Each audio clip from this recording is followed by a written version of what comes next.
Hello mga guys! So welcome po muli. Tayo po ngayon ay mag-a-unbox ng isang item na nabili ko sa mall. At kung naalala ninyo noong itong nakaraang araw, yung maongho na punit doon sa may bandang singit, doon sa may bandang puwetan. Ito yung aking pinaggagawa. Naghahanap ako ng magandang water purifier na okay siya, reasonable yung price. So worth it naman kasi nahanap ko rin naman yung yung item na yun kasi compare ko sa mga iba't ibang mall yung yung price nitong water purifier nito at naka-discount siya guys, naka-discount. So ayan na kumbaga successful tayo sa ating nabili. So papakita natin yung yung item na yun at i-unbox natin.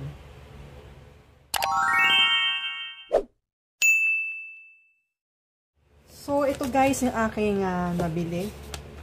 Itong double water filter na Smosys. At hindi ko alam kung ano pangalan ng brand niya. Basta siya, Wajem Nijos Home. Whatever, kung paano i-pronounce yan, hindi ko alam. Basta ito yung nabili ko. At bumili rin tayo ng ganito. Pang to yun sa loob guys. Kasi may time na 2 stages kasi yan guys. 2 stages. So after some time pinapalitan mo yung tawag nun yung sa loob. Kasi dumudumi din siya. Kaya every now and then pinapalitan. So ayan. 2 stages lang ang binili natin. Kasi dito sa Maynila kasi guys. Ang tubig dito sa Maynila kadalasan may siya, may amoy na parang chlorine at saka may konting dumi. So okay na tong 2 stages na to sa Maynila at tatagal talaga yan. Ito malaking tulong ang magagawa nito. At saka kaya kami nagwa-water filter kasi yung pang-inom mas mura siya kaysa bibili ka ng mineral water sa labas o magpapa-refill at saka walang hassle. So anytime pwede mo siyang gawin sa bahay o ipunin yung pang-inom mo.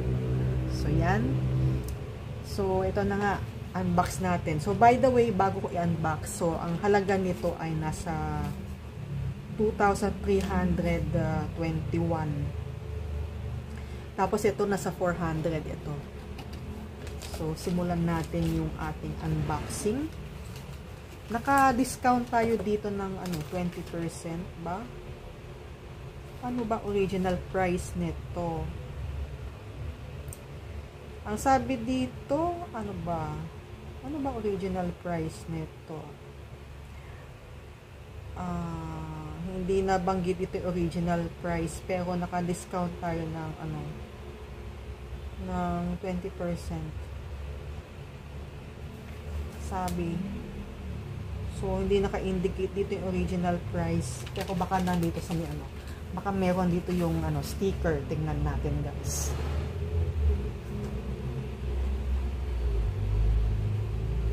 Ganun din, nasa 2,000 din siya. Pisahan na natin pisahan na natin ng pag-unbox nito. So, nakalagay sa karton kasi, ayan, 2 years warranty daw siya.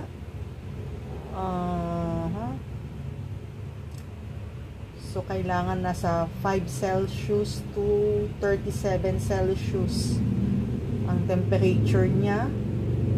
Tapos ang working pressure niya ay nasa 29 to 71 PSI. Hindi ko alam kung ano ibig sabihin ng PSI, yung pressure siguro, yung pressures. Tapos meron pa siya maximum bursting pressure is 116 PSI.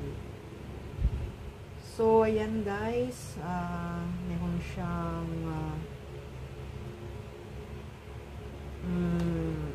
siyang hindi ko alam yan. Basta, yun na yun guys, ito yung kabuuhan niya. Meron siyang ganyan, meron siyang parang ayan, mga accessories niya. Hindi ko alam kung anong tawag dyan sa mga accessories niya.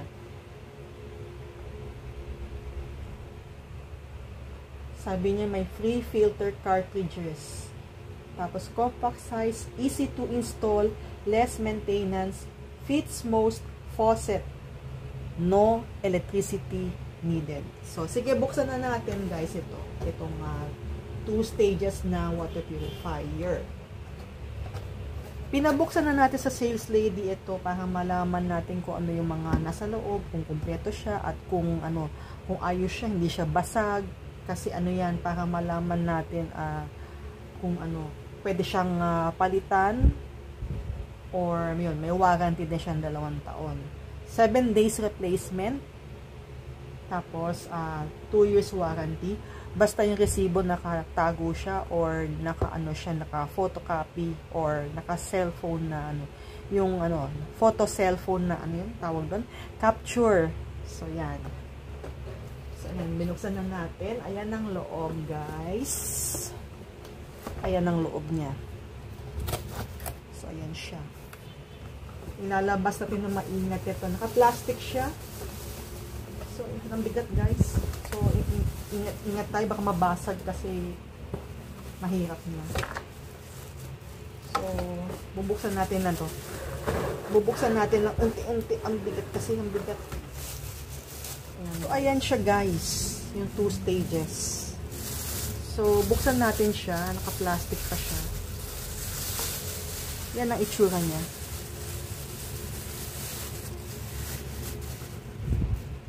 So, ito yung sinasabi ko, guys, na pinapalitan yung sa loob. Yan. Dumudumi din yan after some time. So, ito, makikita mo kung maduming-madumi na siya kasi siya, ang tawag ng see-through siya. So, pagka makikita mo na medyo, na siya, parang kalakalawang na siya, yon, palitan na siya. So, yan ang kanya accessories. Tapos, teka lang. Ano ba yung accessories nito? Iniingatan natin, guys, kasi pag nabasag, patay tayo. So, ayan ang accessories niya. Ayan, may kasamang ganito para pag pang ikot. Pang ganon. Pag medyo mahigpit yung pagkasara, ito yung dapat magbubukas. So, ayan, meron siyang ganito. Meron siyang ayan. Tapos,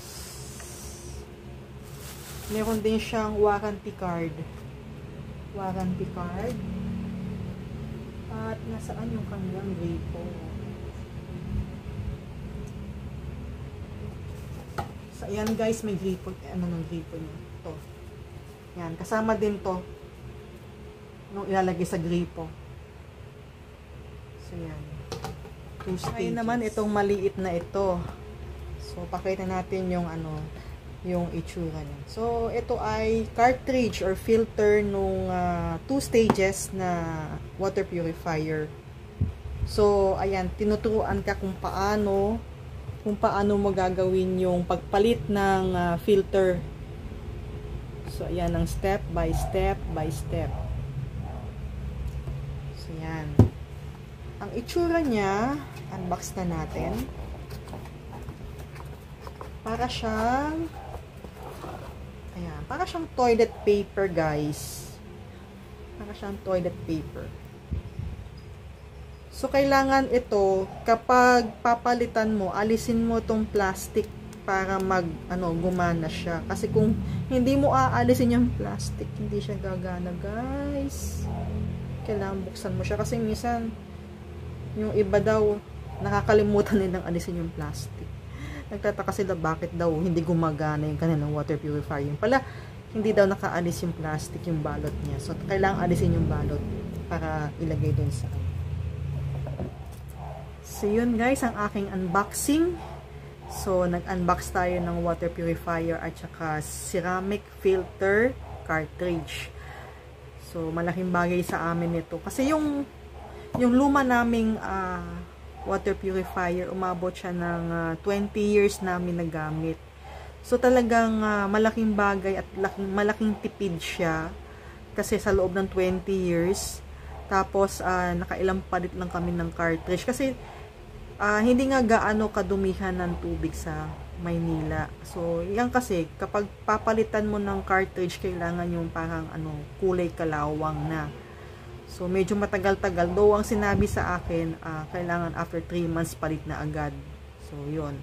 Pero, syempre, magbe-base pa rin tayo dun sa, dun sa color ng, ng cartridge. Kasi maging kulay kalawang ito, guys. Magiging kulay kalawang siya. Mapapansin mo after some time kung gaano kadumi yung tubig na nakukuha sa gripo. Kaya nga dapat hindi tayo umiinom ng diretso sa faucet kasi madumi yung tubig at may posibilidad na pwede tayo magkaroon ng diarrhea kasi yun nga kulay kalawang yung lumalabas doon. At may mga time na naguhukay yung sa amin kasi Manila Water, naguhukay sila sa kalye. So pinapatay nila yung pinaka main switch, and then pag binubuksan uli nila, nagawa na nila yung hukay nila, na na nila, natabunan na nila, nagawa na yung mga pipes. So yun, pag binuksan nila yung yun dumadalo yung yung kulay putik na tubig. So yun. Usually sa amin kasi pagka nawawala ng tubig may ginagawa yun ng mga alas 10 hanggang alas 4 na madaling araw. So yun yung dito. Kaya itong water purifier malaking tulong. So yun, after some time magiging kulay kalawang ito yung papalitan dun sa sa water purifier. So medyo makapal din siya, guys. Ina-absorb niya yung yung dumi. By the way, guys, hindi sponsored yung aking yung aking in-unbox. Shinare ko lang sa inyo yung aking binili na water purifier. So, yun. Yan yung aking pinagkaabalahan nung the other day na napunit yung aking pantalon. So, ayan.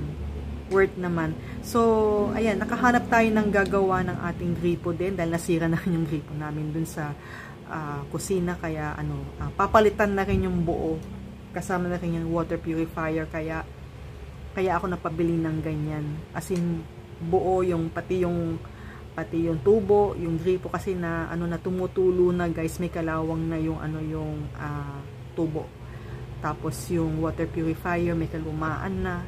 Kaya yun, palit lahat yun. So, yan. Vlog for the day. Maraming salamat sa inyong lahat na mga sumusubaybay ng aking mga videos. At doon sa lahat ng mga first timers, please don't forget to subscribe and pakihit na rin yung notification bell at yung like button. At pwede rin kayo mag-iwan ng inyong comments sa comment section below. So, ayan. Maraming salamat muli at naway hindi kayo magsawa sa kakapanood ng aking mga videos. Always stay safe and God bless. Until the next time na magkita-kits ulit tayo. See you. Bye-bye.